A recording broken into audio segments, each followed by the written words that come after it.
ইনি হচ্ছেন অসীম দা, অসীম রক্ষিত মহাশয়।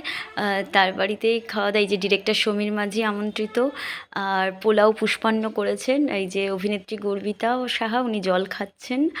আর এই যে উনি সার্ভ করছেন এই দাদা ডিরেক্টর সমীর মাঝিকে, এবং এখানে আরও অনেকে বসেছেন, সবই বিখ্যাত মানুষজন। হ্যাঁ, পুষ্পান্ন আসলে এই কী আলুর দম করবো, দেওয়া হচ্ছে। এখানে রাতে খুবই কম খাই আমি, কিন্তু আবার অনেক রাতও হয়ে গেছে, 9:30 বাজে। একটা ভোগ জগদ্ধাত্রী পুজোর প্রসাদ, তাই খাচ্ছি। তোমরা তো জানোই আমি মানে খাওয়ার ছবি দিই, ভিডিও দিই, ভালো লাগে। আমি বলবো না অভিনেত্রী গর্বিতা সাহা খাওয়া দাওয়া করছেন, ছবি এটা তুলতে গিয়ে নিজের হাসি পাচ্ছে, নিজের ঢাক নিজে পেটানোর মতো। কিছু করারও নেই, নাহলে তো হবে না। কে আর পেটাবে আমার ঢাক? আমার তো পৃথিবীতে কেউ নেই আমি ছাড়া।